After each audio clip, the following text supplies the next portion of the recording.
So how do you see Gulen's intuition about this education and, as you said, women being educated, and what would you just I think that particularly in a world that seems to be pressing for extremes on either end, it's terribly important that there be a moderate presence in the middle. And that's what I believe I'm hearing and seeing. And I hope that that is so. Because that example of moderation, not just the words, but the living of it, is absolutely vital. Okay. And finally, would you go back to Turkey again, or would you advise it to your friend? Oh, I have recommended it immediately to absolutely everyone. People have said, "Oh, was it safe?" And I had to. My typical response was, my only concern was, could I get back into the United States? How many hassles was I going to have going back into the United States? Not leaving, not in Turkey. My only concerns were back in the United States. And my advice to a lot of people, especially those who love history, was, don't bother going to Rome. Go to Istanbul. Far deeper, far more intriguing, far more interesting, and with more meaning for us in the world that we're living in today. And beautiful, beautiful. I would love, though, in particular, to see seminary students from our university going. I kept thinking how astonishingly valuable it would be to have youth ministers and reverends in the making in the United Methodist Church to have this experience while they are still undergraduates. The multiplier effect of having the ordained clergy with this kind of experience in their bones is beyond measure. Well, I don't know. My grandfather, we're Jamaican, as you might be able to tell. My grandfather was an African Methodist Episcopal Zion minister.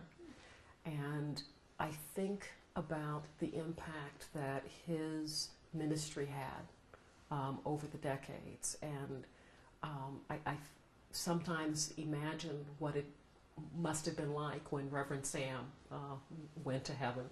And they say that you're able to look back and see how all the things you have done in life had affected other people.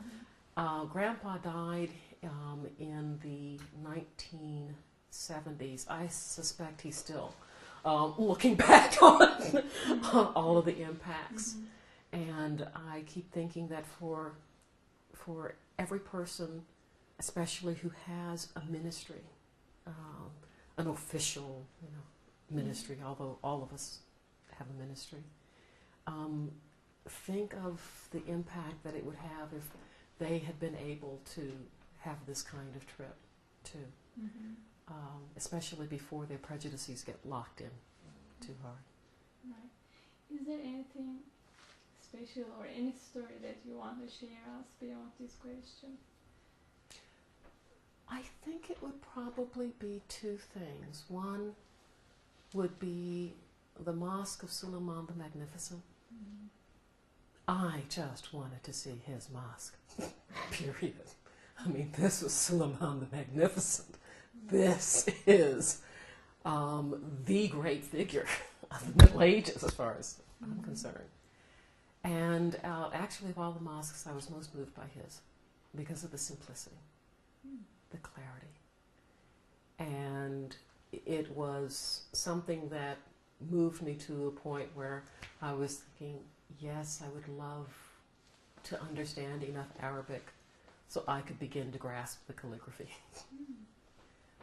As a legal scholar, what I saw in the mosques generally, but especially in the Suleimani Mosque, was a representation of perfect proportion, balance, and interrelatedness, which represents what the law at its best can be and should be.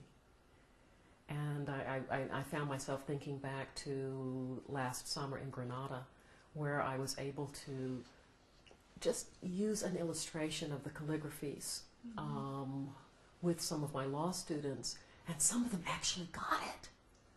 And I don't think there was a Muslim in the entire class, but they were able to understand the beauty of the way the words moved, even if they couldn't understand the words themselves. And I thought, and that is the immense beauty and the intelligence behind the design of the mosques.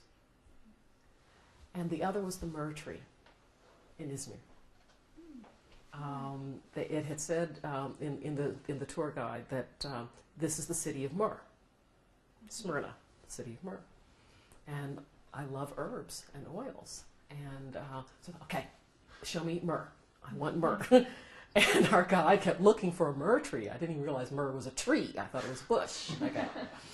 And as we're leaving the museum, he said, "Oh, yes, Miss Phyllis, this is myrrh." I said, "That's laurel. That looks like bay leaves." No. He said, "Look at the berries." And I pulled one and smelled it, and I crushed it, and there was myrrh. And I started gathering the berries and breaking them open and rubbing them on the skin of the women, and all of us were just,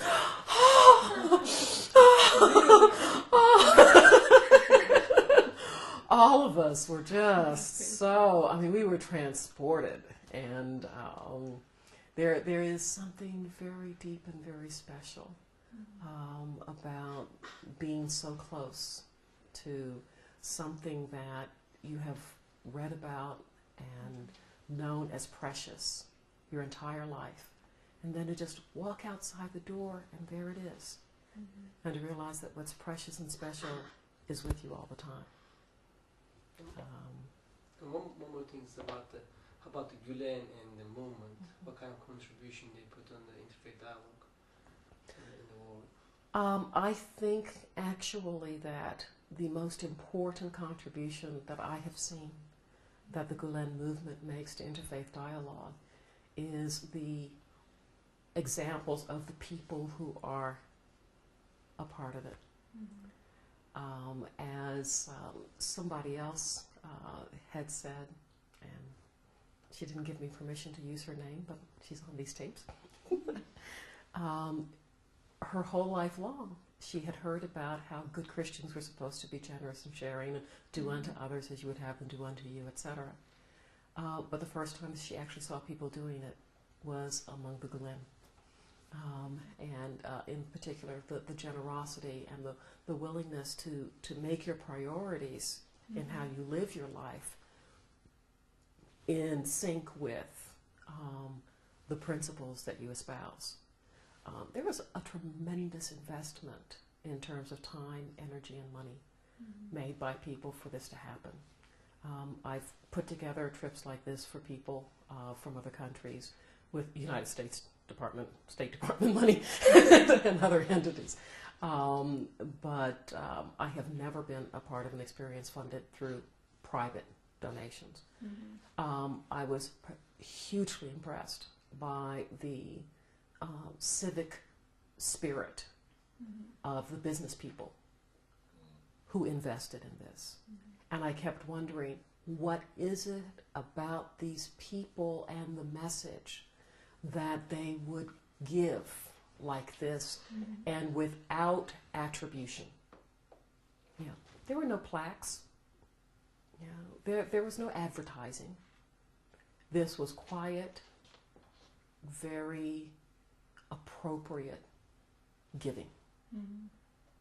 Completely unlike the donations that one sees almost everywhere else. No show, just substance. Again, it was one of those things that inspired me to feel that there is something about a sense of ethics, morality, and community that is still very much alive here. I didn't see the rest of Turkey. You know, I don't know if there are mean-spirited, you know, shoddy business types in Turkey, just like everywhere else. The people that I saw were those who were attracted by the message of Fethullah Gulen. And so my perspective is a much more optimistic one. And I'd like to keep that. Okay, thank you. Thank you. Very much.